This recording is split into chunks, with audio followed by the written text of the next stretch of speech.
Molo makhosi. Hayi cha magwamene mntana. Kunjani mntwana omhle? Kuyacengeka mntana eThongo kunjani? Kuhle nakuthi makhosi akhona. Ibamba apho kuhle kuwe. Hayi. Kubhetele kuwe kuhle. Uyabona mina mntanami, ndityiwa zintwala bhuqu kweli Kapa. Ndinoyanuka zintwala. Khawundipiyeza lo susa intwala. Hayi bo makhosi. Awungomakhosi kanti? Undipiyeza lo susa intwala. Kanti makhosi ukhanda ntoni mula? Ndikhanda imayeza osusa intwala mntana eThongo, ndikhanda amayeza ophilisa abantu camagwamene. Kwi-comedy ndibakhona ndiyanyanga, kwi-birthday parties ndikhona ndiyanyanga, kwimingcwabo ndikhona ndiyanyanga, kwimigidi ndiwaya khona ndiphethe le mpiliso camagwamene. Iyeza lentwala mntana kuthi yimali. Andanobe uyandivana. Soze ube nantwala unemali. If awunamali, hayi uzawutshwaza intwala mntana xa kwafuna ukuphuza. Thina ngoba kumakhosi. Hayi ziza kubhuqa. Ndikubona uqinisa umrepha apha ngoku. Hayi. Yo, sisusa intwana oloyiness sibonayo uba siyabhideka endleleni. Sizisusa ncamo uba mabasuke mabangadlaleli esityeni ezophukayo bazasidinga ngenye imini. Camagwamene. Ndithi mandicele umhlola.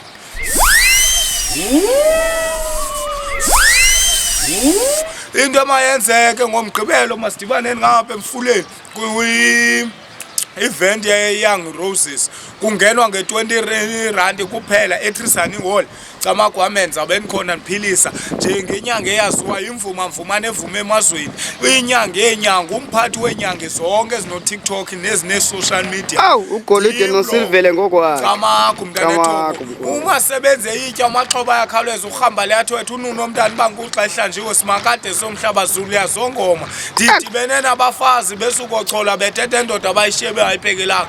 Impendulo yami ibe nguwo, hayi suka myeke nafe ngakanayo ne-500 ye-intro lo. Hayi nge-24 sibe lapha kwaGo apha ePhilippi kungenwa mahala yi-competition. Nge-28 sibe kuGuy Poetry, itheko elikhulu lembulo ongasoze liphazanyiswe nangubani.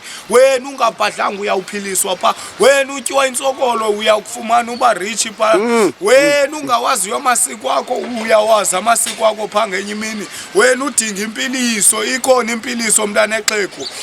Ndathetha ndoma. Hayi camakho makhosi. Uyabona wena mntana kuthi mna xa ndipheka imbizinye ngoba ndonga ixesha and ndixabise ixesha ukuze nami ixesha lindixabise camakho nomaxabiso. Mntana kuthi mna ndipheka imbizinye njengoba ndipheka imbizinye ke ndonga ixesha, ndonga nophaka ihlamba imbiza afune imbiza emdaka benye.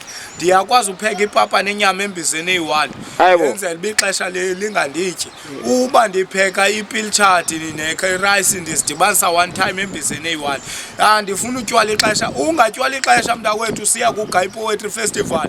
Uba uzawupheka imbiza ezininji, mntanam uzohlule. Kutsho mna uDosta wabantu, laa Dosta lo wayo, nguye tshomi, hayi Dosta.